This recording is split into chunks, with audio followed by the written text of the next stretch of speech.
Hello everybody, welcome back to the Infinite Digital Academy for Engineering, and in today's video we're going to take a look at the index and much functions in Microsoft Excel.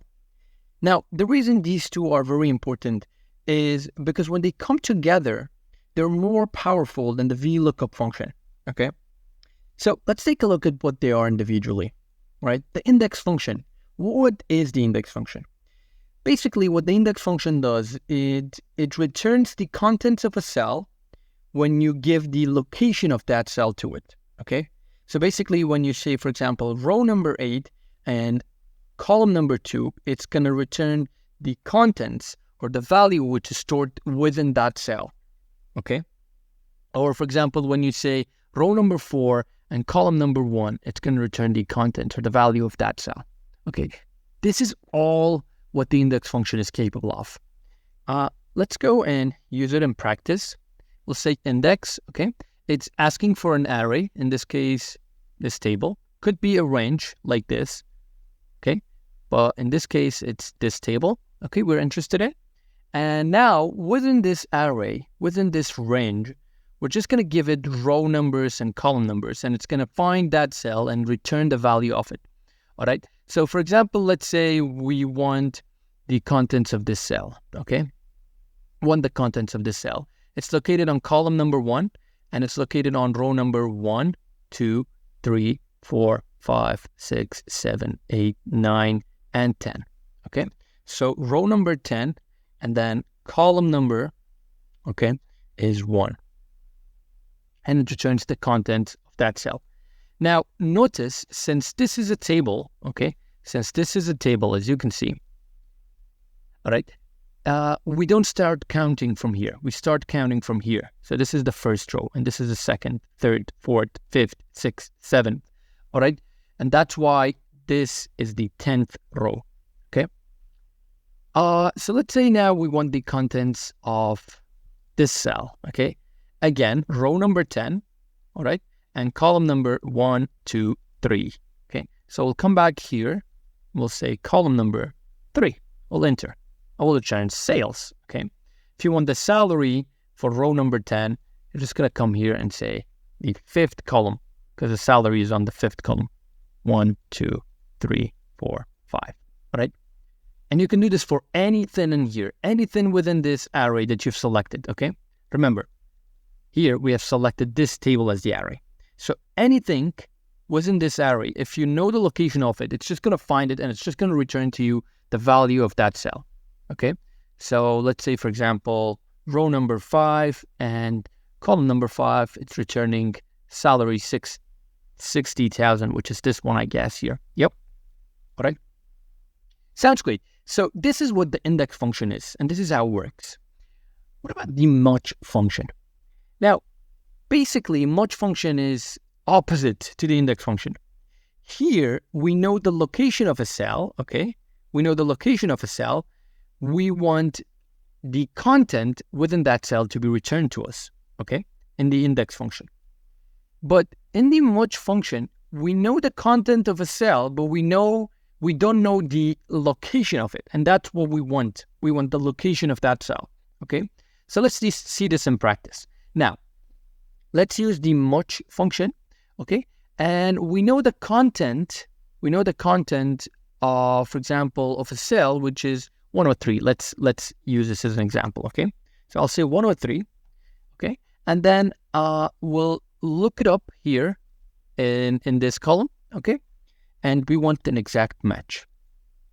Okay, let's close this and let's see what happens. It returns 3. The much function returns 3. What does it mean? So remember, we're looking up for value 103 in this column, which is here. But we don't know what row it is in. The much function is just going to tell us what row it is in. So 1, 2, 3. The much function says it's in row number 3. Okay. Now, usually that's not how we use the much function. We don't just give it a value, okay? We basically refer to in a cell. So for example, let's say 103 here, okay? And we'll, instead of saying 103 here, we'll just refer to this cell, okay? Again, it returns row number 3, right? So now if I change this, for example, to 104, it says row number 4, okay?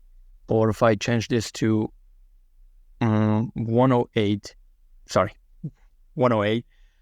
it returns row number 8, okay? Now, notice within the merge function, we can only do, the array can be only a single directional array. So it can be only either vertical or horizontal. In this case, it's horizontal, okay? If you want to look up for something in here, then you'll have to change your array. So for example, I'll change my array here. Okay, I'll look for the position, all right? And we'll enter. Now, since there is no 108 in this column, it returns an NA. But whenever I type in, for example, manager, it returns row number 1, okay? It's here. Even though there's a manager here, it just returns this one first, because that's how it's looking up for it. When it finds an answer, when it finds a result, it just stops for checking. Okay, awesome. So this is what the merge and the index functions are capable of. But when they come together, they become much and much more powerful. Okay, so let's see how. All right, let me get rid of all this. Okay, so let me unhide these 2 columns here, okay? And to show you guys the full power of index and merge together, let's imagine you have a table like this in which we're used toward your employee's ID, their name, their department, their position, and their salaries, okay? Now, you want to give Excel the name of each employee, okay? The name of any employee, and you want Excel to return to you what department they are in, okay? So that's easy to do using the index and merge functions, all right? So let's come here and say index, all right? And now we'll give the index an array, which is this one here, okay? And now, for example, for Eve Davis, okay?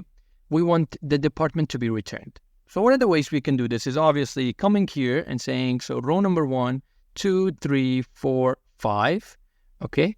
And column number 1, 2, 3. So we want row number 5 and column number 3.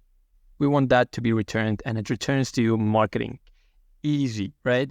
But then when you change this to anything, for example, Bob Smith, let's say. Bob Smith. Nothing changed here. You'll have to come here again and then, hey, say, row number 2 and column number 3 and enter, and then it returns to your department. You want to make a connection between these two. So whenever you change the name here, you want their department to appear here. So that's what we're trying to do, all right? You cannot do this only using index, but if you use index and merge together, it's very, very easy, all right? Let me show you how. So let's get rid of the row and column numbers here. Now, instead of giving the row number manually, we can use the merge function, okay? We can use the merge function to find which row we are looking for, okay? So the merge function, just like we used to look at it, it needs a lookup value, okay? And the lookup value in this case is Bob Smith. We want to see where on which row is Bob Smith exactly at, okay? So in this case, it's in the second row. We know that, but we want Excel to find this. So it's looking up for the employee name here, okay? That's the lookup value. The lookup array, we want to look it up at this column, all right?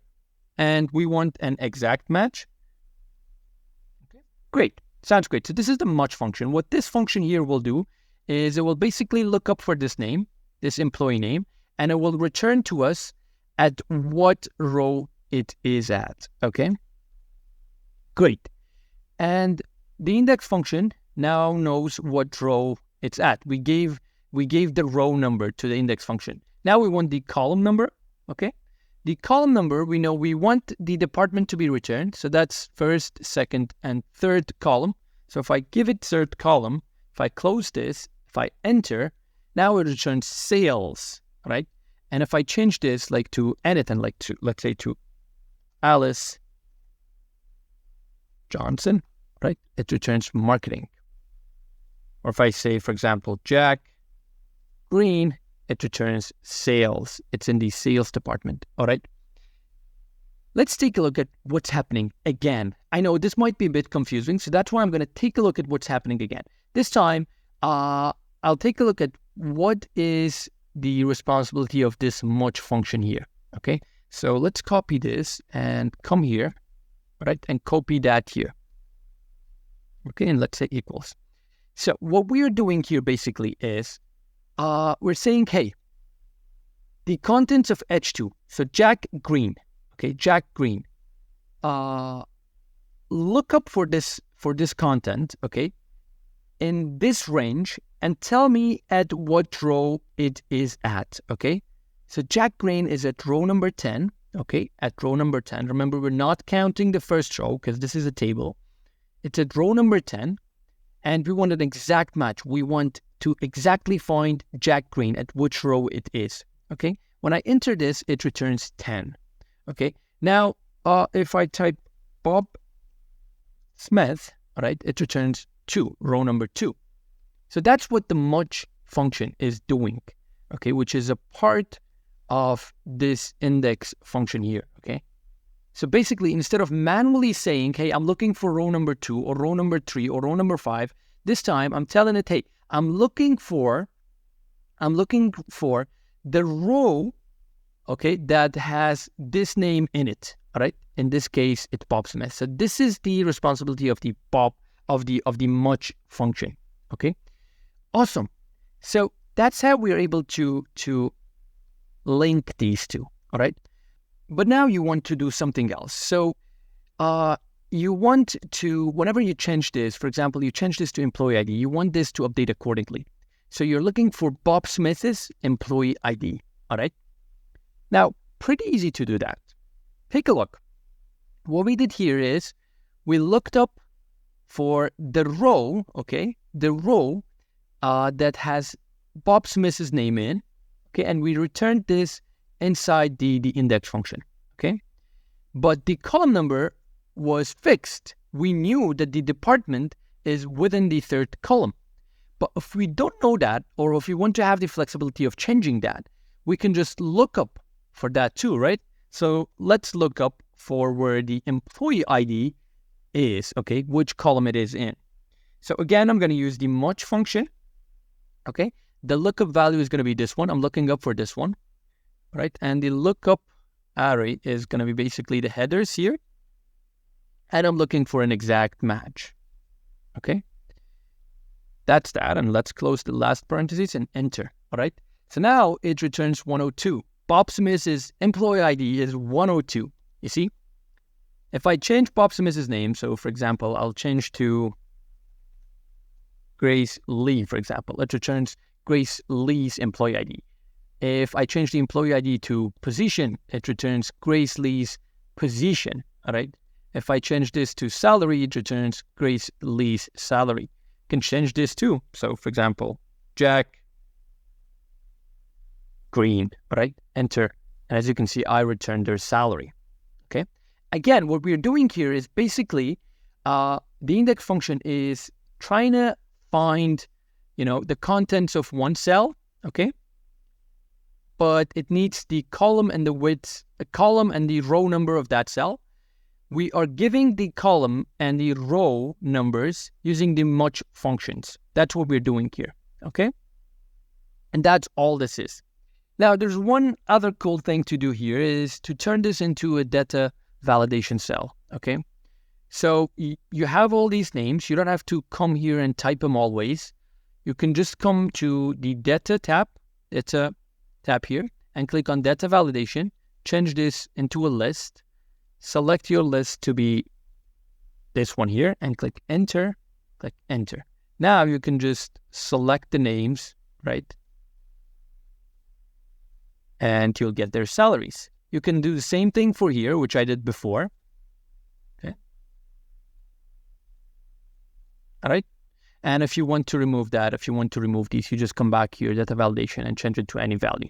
But having them there is very, very helpful. You just have to select a name and whatever you want to be returned, and it will pop in here. All right. So that's the power of index and much functions together. Thanks for watching. Cheers. Bye.